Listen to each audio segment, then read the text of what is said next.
Abacuque 2:1. Hoje nós iremos ler Abacuque 2:2-5. Então, desde já vá abrindo sua Bíblia em Abacuque 2, de 2-5. E nós temos aprendido muito, irmãos, com essa série. Abacuque é um livro pequeno, é um livro que nós costumamos dizer que dá para ler assim, rapidamente, em 15 minutos, você lê o livro de Abacuque. E é por isso que eu sempre reforço o convite à igreja que durante essa série leia o livro em suas casas antes de vir à igreja, no domingo pela manhã, tire um tempinho para ler Abacuque, para você ter um melhor entendimento do contexto de todo o livro.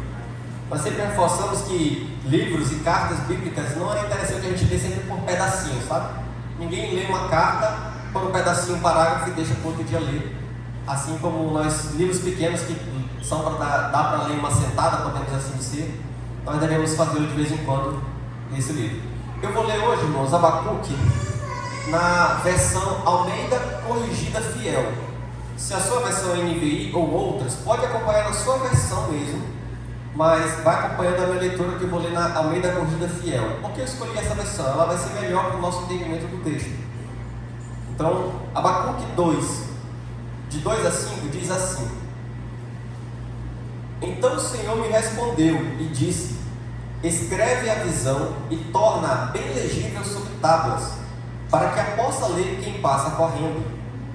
Porque a visão é ainda para o tempo determinado, mas se apressa para o fim, e não enganará. Se tardar, espera-o, porque certamente virá e não tardará. Eis que a sua alma está orgulhosa, não é reta nele, mas o justo viverá pela sua fé. Tanto mais que, por ser dado ao vinho, é desleal, homem soberbo que não permanecerá, que alarga como o inferno a sua alma, e é como a morte que não se farta, e ajunta para si todas as nações, e congrega a si todos os povos. Vamos orar, igreja. Amado Deus, estamos no momento da exposição da Tua Palavra. Eu te peço, meu Deus, que nesse exato momento não falhemos o Teu Santo Espírito, que cada vez mais eu diminua e o Teu Espírito Santo fale. Ajude-nos, Pai, a olhar o texto bíblico e tirar ensinamentos preciosos para as nossas vidas. Aprender mais e mais a como ser parecido com Cristo, como confiar em Cristo, como na nossa série diz, em tempos difíceis de perplexidade. Nos dá a Tua orientação, meu Pai, nesse momento. Nos conduz durante essa semana a mastigar este assunto e viver de acordo com ele, de modo que agrade ao Senhor nossa maneira de viver. Conduz-nos, Pai, neste caminho, em nome de Jesus. Amém. Amados irmãos, talvez você já tenha ouvido aquela música que diz assim: anda com fé, que a fé não costuma. Eu sei que alguns aqui completaram, que a fé não costuma falhar. Falhar, na verdade, na versão do texto é falhar. E essa música, irmãos, é composta e escrita pelo cantor Gilberto Gil. E ela é uma obra emblemática do nosso cancioneiro popular brasileiro. É interessante, amados irmãos, que Gilberto Gil, ao construir essa música, ele constrói também uma teologia poética no qual o sagrado não está tão pouco delimitado como limitado. Ele busca, irmãos, na sua proposta musical, e que é particularmente importante para o nosso contexto da pregação de hoje, trazer uma religiosidade de cunho popular, sincrética, que se expressa nas convivências das várias tradições, sejam elas indígenas, afros ou mesmo cristãs. Gilberto Gil, ele não procura expressar a sua teologia em uma linguagem culta ou erudita, por assim dizer, mas ele escolhe as palavras comuns e até simples do povo, por isso que eu digo que é falhar e não falhar. Ele expressa que a sua espiritualidade é a do dia a dia, é a do cotidiano, a fé popular que todas as pessoas costumam ter. E Gilberto Gil, irmãos, acaba acertando na sua fala. De fato, a fé é algo que nem eu nem você podemos escapar. Na verdade, usando o profeta Abacuque como exemplo, a fé ela é inevitável. O ser humano, ele naturalmente ele é um ser religioso. Todavia, amada igreja, eu sei que quando a gente ouve essa canção, se é que alguns aqui já ouviram de fato uma vez, pode ser que tem gente que não conhece a música, o referencial que Gilberto Gil usa, ele não é específico. Não sei se você conhece a letra da música. Ele não é específico, tampouco transcendental. O que quer dizer isso? E talvez a proposta do cantor a escrever essa música fosse justamente essa. Ele não dá à sua fé, a fé que ele canta, um objeto específico. Na verdade, pode todas as coisas dentro desse objeto da fé. A fé do poeta ela é plural, difusa, confusa, genérica, subjetiva e relativa. Toda a concepção de fé brasileira cabe na música de Gilberto Gil. E em meio a esse sincretismo religioso, nesse universalismo, nós, eu e você aqui em Boa Vista, em 2026, somos confrontados a lidar com esta fé. Mas quando eu olho para Abacuque, eu vejo algo diferente. Em Abacuque, a fé do profeta Abacuque, ela não é uma fé genérica. A fé do profeta Abacuque, ela tem uma base muito bem sólida na pessoa de Deus. Não cabe qualquer coisa na fé de Abacuque. Muito pelo contrário. A referência específica da fé do profeta Abacuque é uma base teológica bem delineada em Deus e, para o nosso caso, deve ser em Cristo Jesus. E é sobre essa fé do profeta que eu e você vamos aprender nesta noite. Mas vamos ver por onde a gente caminhou até agora. Gostaria de lembrar, irmãos, que dentro dentro do livro do profeta Abacuque, nós caminhamos até agora como? Qual é o contexto desta carta?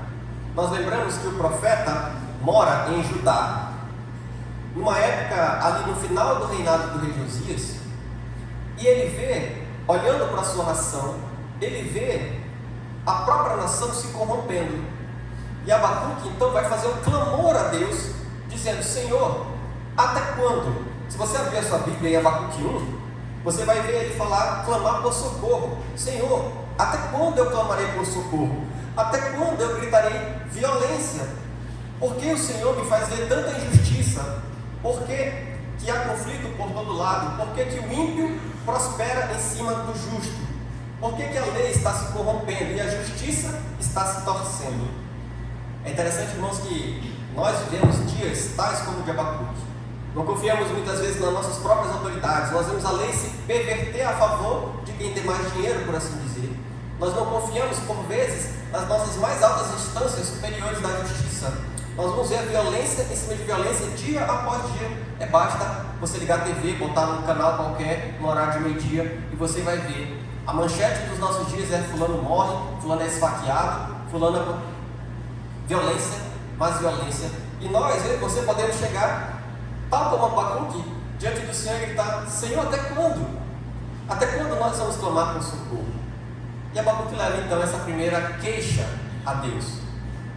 Após ele fazer essa queixa a Deus, Deus vai e responde a Abacuque, irmãos. Os irmãos lembram, o irmão Cleiton trouxe exato texto da pregação sobre a resposta de Deus a Abacuque. E Deus responde a Abacuque de uma maneira que ele não esperava. Deus diz: Abacuque, eu vou resolver essa situação, mas para resolver essa situação eu vou trazer o povo caldeu, os babilônicos, uma nação ainda mais impiedosa, ainda mais injusta, ainda mais cruel que você conhece. E o próprio versículo 5 a 11 do capítulo 1 vai nos lembrar quem eram os babilônicos. Era uma nação cruel e impetuosa, uma nação apavorante e temível, que criava a sua própria justiça, que impunha seu poder diante dos mais fracos, que se orgulhava de trazer violência, que zombava de reis e que se engrandecia na sua própria força. Deus responde a Abacuque, irmãos. Deus respondeu ao profeta, ao clamor do profeta. Só que Abacuque jamais esperaria ouvir isso da parte de Deus. Então ele fica perplexo. Como muitas vezes eu e você podemos ficar perplexos quando Deus nos dá uma resposta diferente daquilo que a gente imaginava. Só que, como vimos na última pregação que eu trouxe sobre esse texto, Abacuque, ele não abandona a sua fé em Deus. Ele não murmura para outras pessoas. Ele, diante dessa resposta na qual ele fica perplexo, ele volta o seu pensamento a Deus e ele novamente vai de joelhos em oração ao Senhor. E ele busca o Senhor lembrando daquilo que era primordial para ele.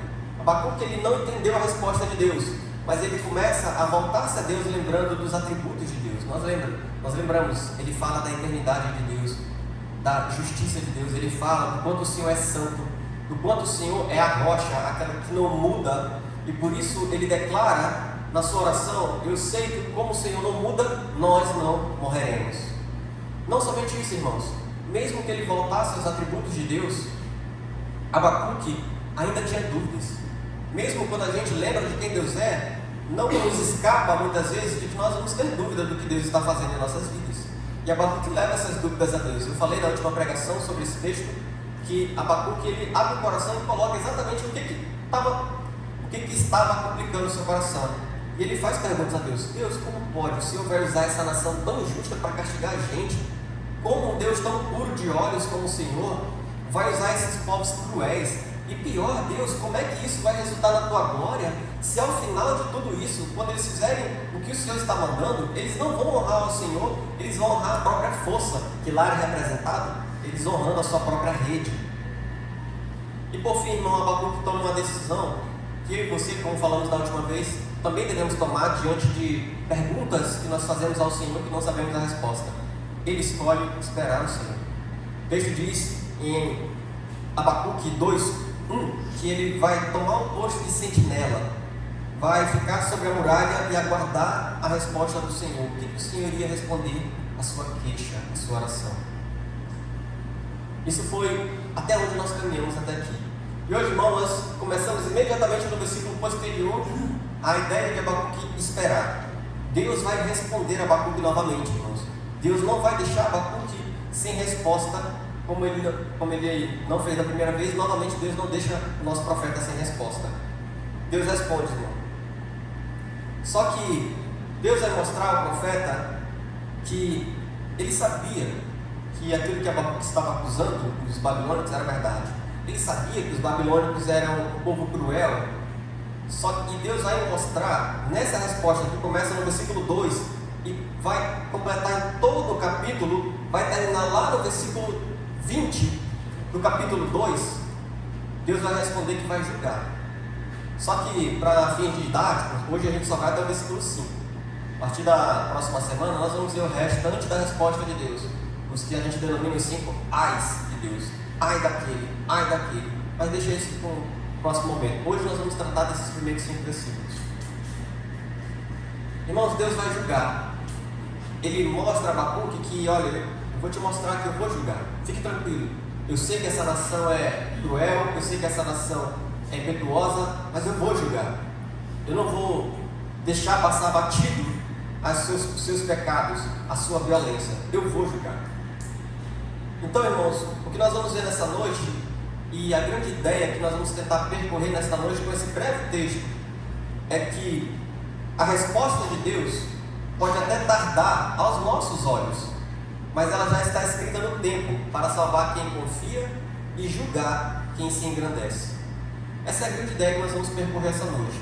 A ideia de que a resposta de Deus pode até tardar aos nossos olhos, mas ela já está escrita no tempo para salvar quem confia nele e julgar quem se engrandece. Como é que a gente vai percorrer essa grande ideia? Eu dividi o texto em 3 pequenos pedaços, para que a gente possa, através de cada pedacinho desse, caminhar para essa grande ideia. No primeiro momento, nós vamos ver que Deus vai dar a resposta a Abacuque, ou seja, a resposta de Deus vai vir.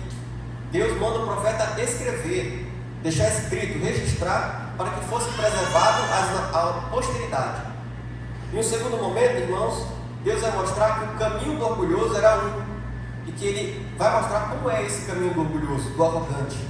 Deus vai mostrar para a gente qual era a atitude desse povo babilônico, que ela não ficaria impune. E por fim, nós vamos ver o contraste do caminho do arrogante, que é o caminho do justo. Aquele texto famoso que vai ser replicado no Novo Testamento: o justo viverá pela sua fé. No texto vai nos mostrar, irmãos, que a atitude dos arrogantes e dos orgulhosos é oposta à atitude nossa como justos. Então, amados irmãos, para caminhar primeiramente no nosso texto, volte os seus olhos para o versículo 2, nós vamos ver que a resposta de Deus vem e ela não tarda. O texto do versículo 2, do capítulo 2, diz assim: Então o Senhor me respondeu e disse: Escreve a visão e torna bem legível sobre tábuas, para que a possa ler quem passa correndo. Amada igreja, Deus manda o profeta Abacuque registrar, escrever a profecia, a visão. E para que ele faz isso, irmãos? O texto vai dizer que Deus pede para Abacuque registrar de tal modo, de maneira tão grande, que qualquer pessoa que passasse correndo pudesse ler, mesmo que passasse correndo rapidamente. É o que nós diremos aqui, é o primeiro outdoor registrado nas Escrituras. Uma mensagem tão grande que qualquer pessoa que passasse correndo pudesse ler. Em algumas outras versões, vai dizer que esse texto aqui, na verdade, em vez de no outdoor, ele diria que o Abacuque era para escrever a sua mensagem em tábuas e entregar ao mensageiro, e esse mensageiro, sim, correndo, anunciasse o que estava escrito nas tábuas. Seja de uma forma do outdoor ou da forma do mensageiro, irmãos, o que importa para nós é que a mensagem deveria ser divulgada. A mensagem deveria ser amplamente difundida, e por isso ela precisava estar escrita para que a posteridade pudesse recebê-la. A visão que estava escrita ali, a mensagem que estava escrita ali, irmãos, ela era para um tempo determinado. É o que nós temos no versículo 3. Se você olhar para o versículo 3, ele vai dizer exatamente isso. Porque a visão é ainda para o tempo determinado, mas se apressa para o fim. E não enganará. Se tardar, espera, porque certamente virá e não tardará. Amada igreja, a palavra de Deus não demora. O Senhor não se apressa e nem se atrasa. Os jovens essa semana, aqui na igreja, acho que na terça ou na segunda ou foi terça-feira, resolveram vir assistir um filme aqui na igreja, O Senhor dos Anéis, A Sociedade do Anel. E dentro desse filme, tem uma fala interessante, que o pequeno Frodo vai confrontar o mago, e ele vai dizer assim, olha, você está atrasado. E o mago ele vai dar uma resposta interessante, ele fala, o mago nunca se atrasa, ele chega exatamente na hora que ele quer chegar. De certa forma, irmãos, olhando para essa frase, isso me lembra que o nosso Deus é dessa maneira. Muitas vezes nós esperamos que a resposta de Deus chegue no nosso tempo. Nós queremos que a resposta de Deus chegue no momento em que a gente gostaria que ela chegasse. Mas esquecemos por vezes que o nosso Deus, irmãos, é o Deus Altíssimo, o Deus Eterno, o Deus acima de todas as eras, o Deus do próprio tempo, e que trabalha muitas vezes de maneira diferente do que nós imaginamos. O nosso Deus, irmãos, tem os seus planos desenhados na eternidade, e elas ocorrem, todas as coisas irão ocorrer no tempo em que elas devem ocorrer. O nosso Deus, irmãos, não se atrasa, a sua resposta não se atrasa, e a gente deve lembrar disso. Por vezes, amada igreja, diante do sofrimento e diante das aflições das nossas vidas, a gente clama ao Senhor, Senhor, me traz essa resposta agora. Por que eu estou passando por isso? Me responde agora, Deus. Entretanto, irmãos, a resposta ela vai vir no tempo em que Deus planejou que ela viesse. E nós devemos trazer o nosso coração para um conformismo a respeito disso, confiando quem é o nosso Deus. É por isso que Deus vai pedir para Abacuque registrar. Ele fala, olha, registra, porque eu quero que isso seja preservado até a posteridade. Vocês já perceberam que Deus está aqui falando para Abacuque que vai punir os babilônicos? Entretanto, irmãos, os babilônicos tampouco tinham chegado em Judá. Os babilônicos sequer haviam cumprido o desígnio de Deus de vir castigar Judá. Logo, é bem possível que Deus manda registrar isso aqui, porque a sua profecia só vai ser cumprida mais à frente. Crianças que iriam nascer ainda viriam o cumprimento do castigo dos babilônios, e por isso que o registro era necessário, para que a posteridade ficasse sabendo das promessas de Deus. E a amada igreja, sabe como isso é interessante? Porque Deus deixou para nós registro, para que a posteridade, eu e você, muitos anos depois, séculos depois, tivéssemos também o conhecimento das suas promessas. Nós temos a palavra. As promessas de Deus estão registradas para a posteridade. Eu e você temos acesso muitos e muitos anos depois de quando elas foram confeccionadas. As escrituras sagradas que são para nós, Hebreus vai nos dizer, irmãos, que no passado o nosso Senhor se falou de diversas maneiras pelos profetas, mas que agora, nos últimos tempos, Ele fala a cada um de nós através do Filho, a quem Deus constituiu o herdeiro de todas as coisas e que também pelo qual fez o universo. Nós temos trabalhado tanto a questão das escrituras aqui na igreja ultimamente. No acampamento nós tivemos a oportunidade de falar como a prática da leitura constante das escrituras nos ajuda a caminhar e crescer na fé. É por isso, irmãos, que nós devemos amar e zelar pelas escrituras, ter prazer nela, buscar as escrituras diariamente, porque nela constam as promessas, como as que foram ditas a Abacuque, que irão se cumprir. Algumas já foram cumpridas, mas outras ainda irão se cumprir. E a posteridade, talvez os nossos filhos, nossos netos, possam ver as promessas do Senhor se cumprir mais à frente. Amados irmãos, nós precisamos das escrituras para ter relacionamento com Deus. O registro está posto diante de nós para que leiamos e a posteridade conheça a mensagem. E a mensagem é que aquilo que Deus prometeu em Cristo, Ele irá cumprir. E talvez, irmãos, talvez não seja no nosso tempo. Nós estamos falando aqui na EBD, irmãos, sobre escatologia, a doutrina das últimas coisas. Nós, como todos os cristãos verdadeiros, ansiamos a volta do nosso Senhor Jesus. Mas pode ser, irmãos, que tal qual alguns dos nossos irmãos já falecidos, nós também cheguemos ao falecimento, a morte nos encontre e o Senhor Jesus não tenha voltado ainda. Mas isso deveria nos desanimar? Não, irmãos. A palavra do Senhor vai se cumprir. Talvez não seja no nosso tempo. Talvez a nossos olhos pareça tardar, mas o Senhor voltará, como a gente cantou aqui. Porque o Filho vive e voltará. Vamos completar a missão. Nós temos trabalho para fazer enquanto o Senhor não volta. Sabe, irmãos, desde o primeiro século, nós vemos Pedro combatendo isso, porque quando Pedro escreve a sua carta de Pedro, as pessoas estavam pensando, olha, essas promessas não vão se cumprir, não está acontecendo nada. É por isso que Pedro vai trazer aquele texto dizendo, olha, calma, um dia para o Senhor é como 1000 anos, e 1000 anos como um dia. Então as promessas do Senhor vai se cumprir no seu tempo determinado. Existe até um texto bíblico lá em Eclesiastes que fala que há um tempo determinado para todas as coisas. Se nós lembrarmos, irmãos, igual Abacuque fez do nosso Deus, dos seus atributos, nós vamos lembrar que Abacuque e nós devemos recorrer a um Deus que não muda. Nosso Deus não muda. Como nós lemos lá no início da carta de Abacuque, ele é rocha. A rocha é a ideia de imutável.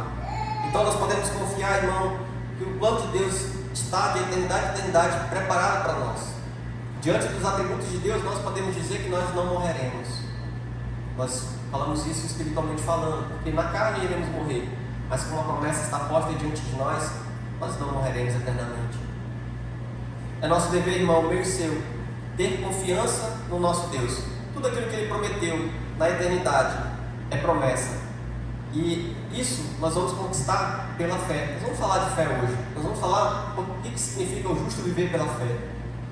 Fé nas promessas que Deus nos deu. Fé na promessa de que Ele retornará. Fé na promessa de que temos vida eterna em Cristo. E tudo isso é possível porque o registro está posto diante de nós nas Escrituras, para que eu e você tivéssemos acesso a Ele. A fé de Abacuque em nós é que nós vamos trabalhar para cada vez mais aumentar a nossa fé e viver de acordo com essa fé. Por isso, irmão, essa primeira aplicação que eu queria trazer essa noite é que nós, igual o Abacuque fez, devemos ter uma postura de espera. Eu devo esperar no Senhor. Eu devo ter o mesmo espírito de Abacuque. Eu devo subir na torre de vigia e aguardar a resposta do Senhor. Descansar meu coração nas promessas de Deus, sabendo que elas não vão tardar. Talvez, irmãos, aos nossos olhos, como eu já disse, elas pareçam tardar. Se você olhar o texto do versículo 2, ele vai dizer assim, versículo 3, ele vai dizer assim: ainda que tardar, espere, pois ela não tardará. Você já percebeu esse texto? Ainda que tardar, espere, porque ela não tardará. Não parece contraditório? É porque, irmão, isso é colocado na nossa perspectiva. Na perspectiva de Deus, não está atrasada as coisas. Na nossa, parece-nos que vai tardar, que está tardando as promessas do Senhor para se cumprir em nossas vidas. Mas diante de Deus não. Então devemos ter como profeta, ainda que tardar, nós devemos esperar. Ainda que pareça nos tardar, vamos esperar as promessas do Senhor se cumprir em nossas vidas. E nos dias difíceis, quando enfrentarmos momentos como o de Abacuque, quando a gente não entende as obras do Senhor, quando a gente não entende o que o Senhor está fazendo diante de tanta perplexidade, vamos esperar no Senhor. Ele vai vir, Ele vai julgar este mundo, Ele vai modificar a nossa situação. Por mais que pareça-nos tardar, não vai, não espere, ela não tardará.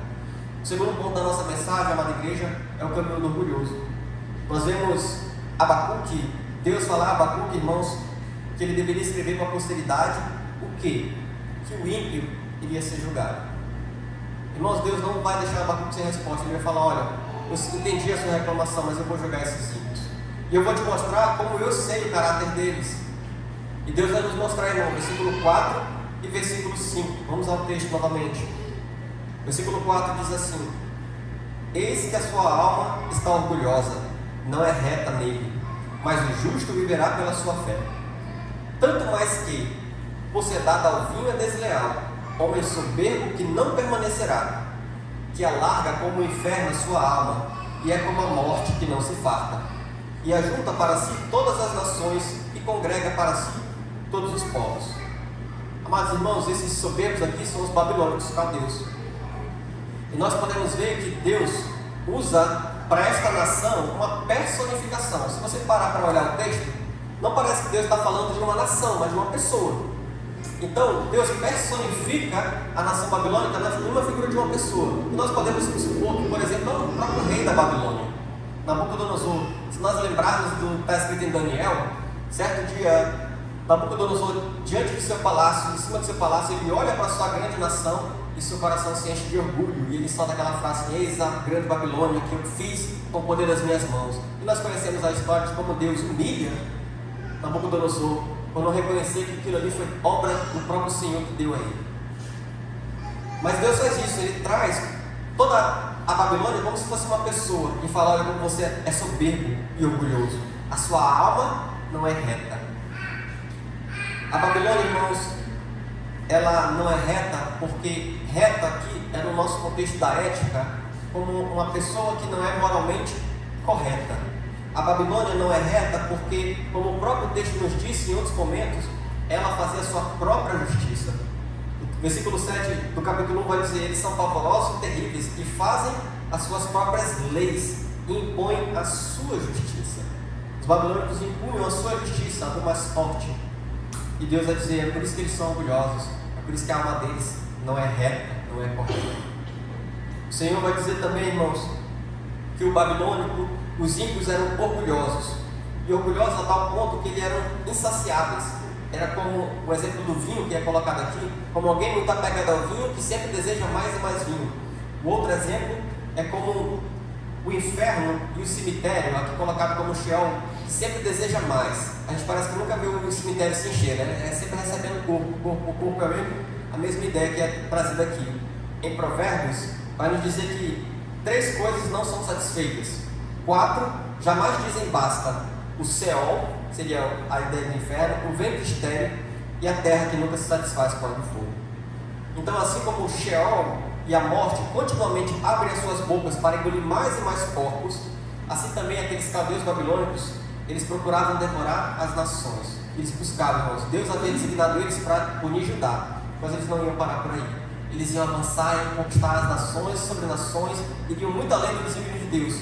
Com seu coração orgulhoso, eles queriam sempre mais, conquistar mais, desejar mais, buscar destruir e subjugar as nações para a sua própria glória. A alma deles estava orgulhosa, cheia de si, soberba, cheia de confiança em suas ações. Era o que eles se achavam, né? Era o que a gente poderia chamar, na linguagem de hoje, eles se achavam o último pacote da bolacha. Eles que mudavam os lemas de suas vidas, eles viviam vidas independentes de Deus. Viviam de tal maneira, irmãos, que achavam que nunca iam prestar contas com ninguém. A nação era considerada tão soberba e má. Se você perceber, irmãos, não sei se você já teve essa nação babilônica era considerada tão soberba e má, que o próprio Novo Testamento, lá em Apocalipse, usa o termo Babilônia, a nação babilônica, como uma referência para o sistema mundial de violência e exploração que era o mundo. É por isso que, se você abrir a Bíblia lá em Apocalipse 14, 16, 17 e 18, você vai ver assim: e venceu a Babilônia veio. Ou seja, a imagem da Babilônia personifica esse sistema corrupto mundial de violência e exploração. Mas o nosso Deus Santo jamais vai deixar esses pecados impunes. Ele não iria deixar isso impune. O pecado, ele tem consequências. Nós vemos isso claramente em Romanos 6, 23, que o salário do pecado é a morte. Ainda que Deus usasse a Babilônia para punir Israel, o próprio propósito do Senhor iria mostrar mais à frente que a iniquidade dos babilônicos ia ser julgada. As ações deles teriam resultado, e o nosso Deus, como justo juiz, iria acertar as contas com eles a seu próprio tempo. É importante mencionar, igreja, que a gente fala assim da Babilônia, como eles eram orgulhosos, como eles eram cheios de si. Mas você sabia que eu e você, a parte de Deus, nós somos exatamente assim? Orgulhosos, cheios de si. A alma do ímpio, segundo o nosso texto, é cheia de presunção. Muitas vezes nós achamos que somos autônomos. A gente acha que pode resistir não somente às pessoas, mas ao próprio Deus, porque a nossa alma se considera a si própria o seu próprio Deus. E esse inchaço, que não é apenas uma emoção, mas de ordem intelectual, mas é uma realidade espiritual. nós, muitas vezes, a parte de Cristo, somos rebeldes contra o nosso Deus. E nós nos recusamos com toda força e convicção a confiar em qualquer outra coisa que não seja em nós mesmos, em nosso braço. Muitas vezes, quem nunca ouviu alguém bater no peito e dizer: o Pai chegou, eu resolvo, eu faço, eu realizo. Se não for do meu jeito, eu passo por cima. É diferente do viver por fé. Viver por fé não é viver a partir de si mesmo. A fé das Escrituras não sustenta nenhum tipo de autossuficiência em nós mesmos, nenhuma confiança em nossa força pessoal, na capacidade nossa de decidir ou governar os próprios sentidos, de controlar os rumos da nossa própria vida. Na verdade, o apóstolo Tiago vai dizer que nós somos tão dependentes que nem sequer nós podemos dizer: amanhã ou depois irei a tal cidade e farei tal e tal coisa, tal e tal comércio. Ele vai dizer: olha, nós devemos dizer assim: se Deus permitir, se Deus quiser, amanhã eu farei tal e tal coisa. Por nós mesmos, irmão, nós não podemos fazer nada sem o Senhor. E a gente muitas vezes acha, no nosso coração orgulhoso, que somos os donos dos nossos próprios narizes. A parte de Deus, essa é a nossa realidade. A Babilônia representa nós, sem Deus. E a pergunta vem logo em seguida: mas o que são esses soberbos? O que é essa soberba? É o orgulho de si, é uma autoconfiança caída e a rejeição deliberada do nosso Deus. Todos nós, irmãos, separados de Cristo, buscamos firmar nossa própria força, nossa própria vida na força do nosso braço, na segurança que as riquezas podem nos dar, naquilo que eu posso conquistar com os estudos, com o dinheiro, com tantas outras coisas como o plano de saúde. Então eu confio na segurança que eu posso me proporcionar. É meu, sou eu faço para mim, eu ajo como eu quero, eu vivo como eu quero, ninguém tem nada a ver com isso. Isso são manifestações da nossa soberba. E é justamente essa recusa de submeter ao Senhor. E uma das principais características da soberba, irmãos, é justamente essa que nós vamos tratar em Abacuque. Nós não aceitamos esperar o tempo do Senhor. Esperar a resposta de Deus, eu não aceito. É uma das principais características. Nossa, a parte do Senhor, nós não conseguimos esperar. Nós não aguentamos esperar em Deus. Essa é a submissão revelada para nós. Muitas vezes, por causa disso, nós vivemos vidas tomadas por ansiedade. O ser humano vive apressado, cheio de um desejo insaciável de ter controle de tudo. Nós queremos a coisa para hoje? Não, para ontem. Melhor, para a semana passada. E corremos. Em vez de esperar em Deus, nós buscamos muitas vezes nos satisfazer imediatamente. O filósofo Bill Han, ele escreveu um livro chamado Sociedade do Cansaço.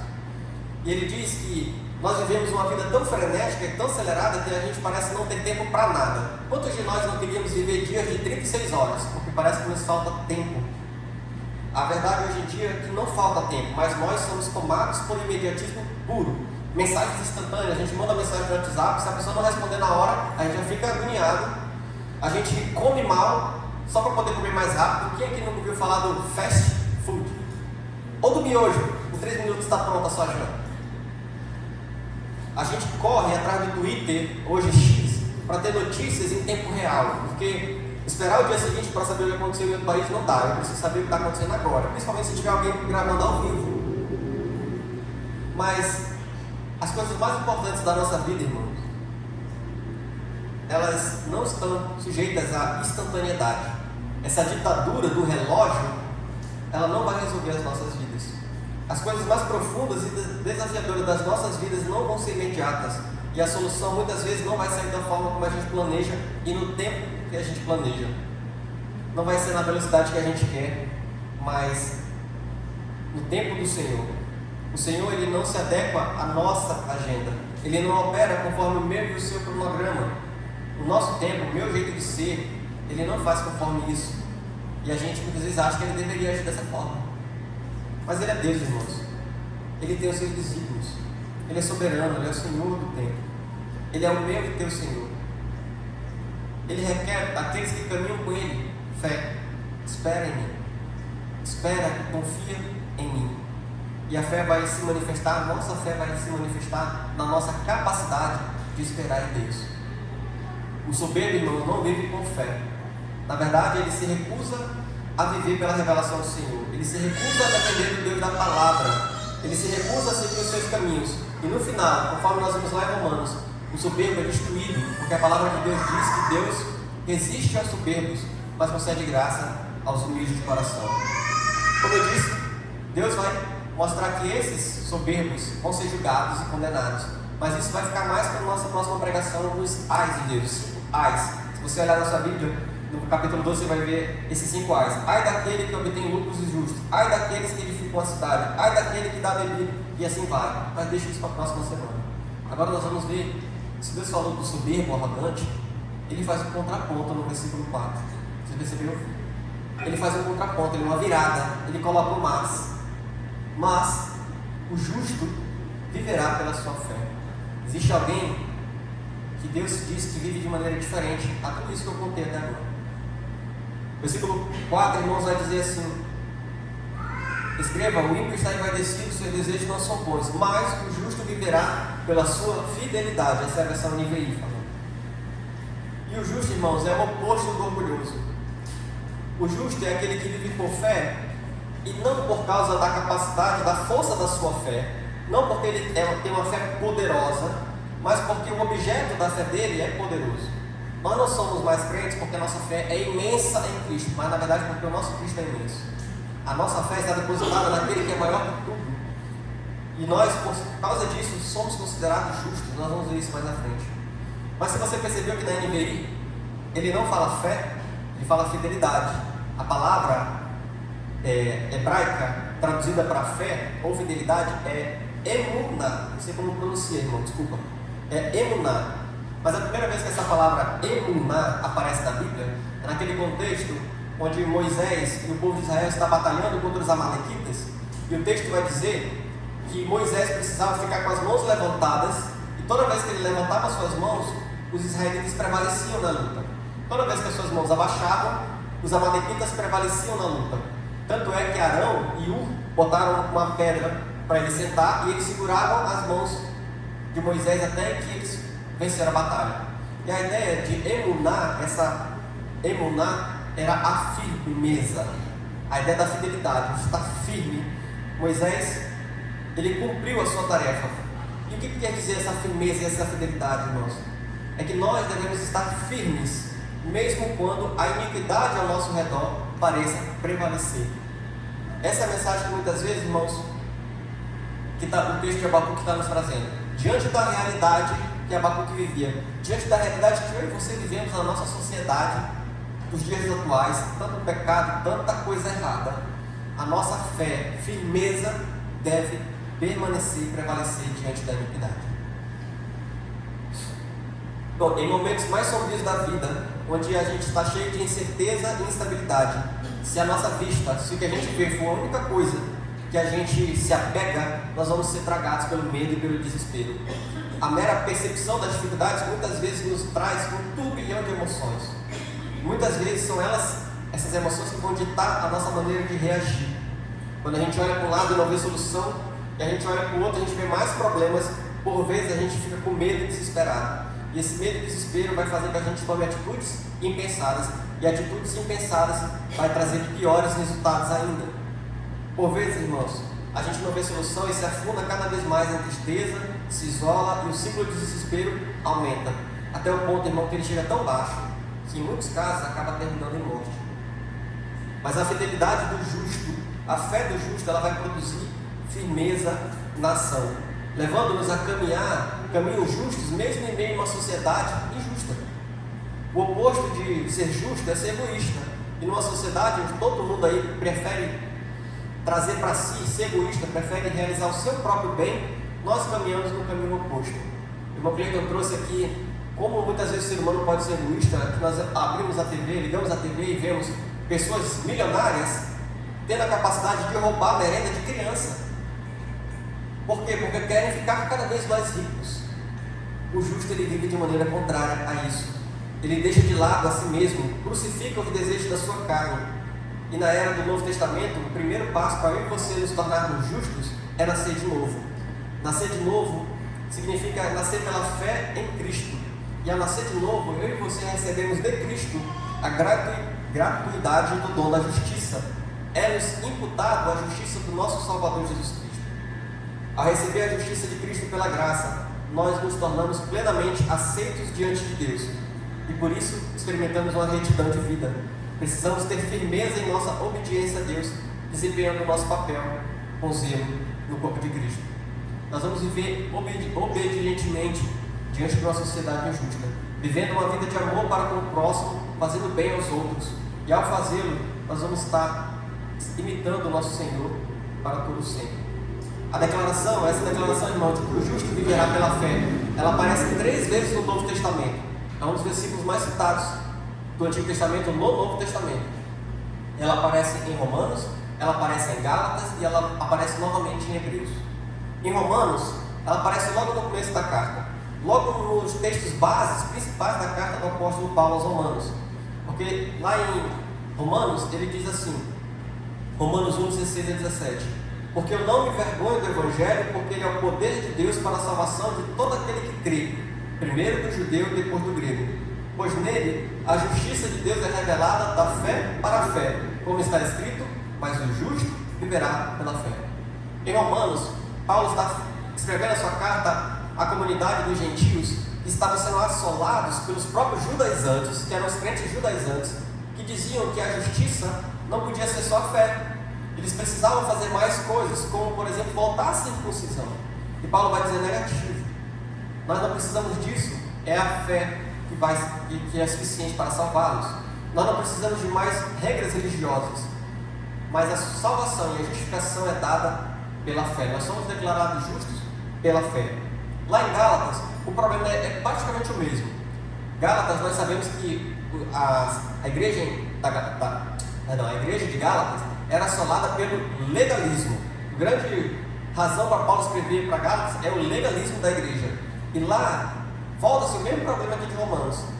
As pessoas queriam colocar regras como meio de salvação, voltar para as regras antigas judaizantes novamente. E Paulo vai dizer o seguinte, Gálatas 3,11: é evidente que diante de Deus ninguém é justificado por lei, pois o justo viverá pela fé. Paulo busca no Antigo Testamento, em Abacuque, este texto para dizer: olha, vocês não são justificados por lei, por voltar às velhas regras, mas por fé. E em último momento, irmãos, em Hebreus, lá em Hebreus 10, é a última menção deste texto de o justo viverá pela fé. Em Hebreus 10, no versículos 35 a 38, o texto diz assim: portanto, não jogue fora a sua confiança, que tem uma grande recompensa, pois você tem necessidade de perseverança para que, tendo feito a vontade de Deus, possa receber o que foi prometido. Pois ainda daqui a muito pouco tempo, aquele que vem virá, e olha o nosso texto de Abacuque lembrando, e não tardará, mas o meu justo viverá pela fé, e se ele recuar, a minha alma não tem prazer nele. Hebreus 10, 35 a 38. O resultado de não viver pela fé, irmãos, é deixar de agradar a Deus. Agradar a Deus é nos levar a maiores e maiores bênçãos e recompensas nesta vida, pois Deus nunca vai rejeitar o seu povo, Ele preserva o seu povo. Porém, para a gente obter esses grandes benefícios, nós precisamos caminhar em obediência ao nosso Deus. Em Hebreus, o autor de Hebreus, ele trata desse texto mais focado no que ele traduziu, a ideia da fidelidade. Enquanto Paulo traz a ideia da fé, o autor de Hebreus ele reforça a questão da fidelidade, a nossa fidelidade em Deus, em seguir. Por isso, hoje, irmãos, se a gente precisa viver por fé, a gente não pode cantar aquela música do Gil de qualquer forma. Não tem problema nenhum, irmãos, a gente gostar da música do Gil. Ela tá uma música bonita. Mas o fato é que a nossa fé bíblica, ela não é genérica. Ela não serve, a nossa fé não serve para qualquer coisa. A fé pelo qual eu e você devemos viver, que de fato é uma fé que não falha, como a forma a música diz, ela é unicamente a fé posta no Senhor Jesus de Nazaré, o Filho de Deus, o nosso Senhor e Salvador. O cumprimento perfeito de todas aquelas promessas que foram registradas nos livros para que a posteridade pudesse recebê-las e aguardar o seu cumprimento. Somente na obra de Jesus Cristo nós devemos depositar nossa plena confiança. E o Deus que nos salvou é o Deus que governa a minha e a sua história. e é o Deus que tem o tempo dele em suas mãos e fará todas as coisas, nos dará as respostas para as dificuldades e perplexidades da nossa vida a seu tempo. Nós devemos ser esse justo, irmãos, em oposição ao arrogante. Nós não devemos trilhar o caminho da soberba, do orgulho, de cultivar um coração inflado, de recusar esperar o tempo de Deus. Pelo contrário, nós precisamos rejeitar a nossa altivez. Nós precisamos submeter a boa mão do Senhor, nos submeter à boa mão do Senhor e acreditar em sua promessa. Aguardar com confiança, esperar, ainda que as circunstâncias nos pareçam dizer outra coisa. Deus não vai abandonar os seus, irmãos. Deus não vai rejeitar os seus. Nós sim precisamos abandonar o caminho soberbo, inflado, arrogante, rebelde em relação ao nosso Deus e pôr a nossa fé em Jesus Cristo. Eu gostaria de terminar, irmãos, trazendo um conceito de fé. Nós acabamos de ler Hebreus 10. Se você estava com Hebreus 10 aberto, é só virar a página Hebreus 11, que é aquele texto conhecido sobre fé. Hebreus 11 vai trazer a concepção de fé. Eu falei que o justo vai viver por fé. Que fé? O que é fé? Hebreus vai nos dizer. Hebreus 11:1 vai dizer que a fé é a certeza daquilo que esperamos e a prova das coisas que não vemos. A fé, ela não é uma confiança irracional, amada igreja. Ela não é um tiro no escuro, não é uma ilusão positiva. Mas a fé é a certeza daquilo que eu espero e eu confio naquilo que eu espero. Existe um site chamado Got Question, não tem a tradução para português, que ele diz que a definição de fé ela tem dois aspectos. O primeiro aspecto é a da aceitação intelectual. Eu aceito que algo é verdadeiro. O outro aspecto é a da confiança. Eu confio que esse algo é verdadeiro. Para facilitar o nosso entendimento, irmãos, tem uma ilustração muito interessante. Vocês já viram na televisão aqueles equilibristas que gostam de se equilibrar em cabos de aço em grandes altitudes, atravessando por vezes penhasco de um penhasco para outro, segurando um bastão? Vocês já viram? Existe uma história de que um grande equilibrista famoso que fazia essas caminhadas em grandes alturas, em cabos de aço, certa vez ele perguntou para uma pessoa, um espectador seu, ele virou para o espectador e falou assim: você acredita que eu sou capaz de levar alguém até o outro lado, nessa altura, em cima de um carrinho de mão? A pessoa falou: eu acredito. E logo na sequência ele fala assim: você subiria no carrinho de mão para eu levá-lo para o outro lado? E o espectador emudeceu. Amada igreja, o justo viver pela fé resulta em confiar em Deus, mesmo quando as circunstâncias não são favoráveis. É por vezes, irmãos, subir no caminhão, no carrinho de mão, confiar no Senhor. Ou então, irmãos, para nós vai ser meras palavras. Eu confio em Deus, mas eu não subo no carrinho de mão. Eu queria trazer algumas aplicações práticas. Na verdade, irmãos, são perguntas reflexivas para a nossa reflexão, para a gente mastigar durante a semana e a gente tentar transformar elas em ações práticas em nossas vidas.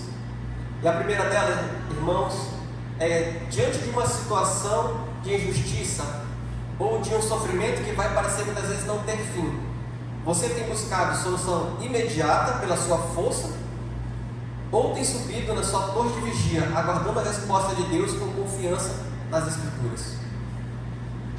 E aí, diante das perplexidades dessa vida, você quer resolver no seu braço? Confia em Deus, aguarda em forma alerta, conforme Abacuque fez. Segunda pergunta para nós, irmãos: você tem resistido à soberba ou tem agido como se fosse dono do seu próprio nariz e capaz de controlar os rumos da sua vida? Então nós devemos ter confiança no Senhor e entregar nossa vida a Deus. Nós não somos donos do nosso próprio nariz. O Senhor nos comprou por alto preço. Terceira e última pergunta, amada igreja: se a sua fé fosse testada hoje, por meio de uma obediência difícil ou uma situação arriscada, você estaria disposto a subir no carrinho de mão e confiar a sua vida inteira a Jesus? Ou a sua fé é apenas um conceito teórico que não afeta as suas decisões práticas?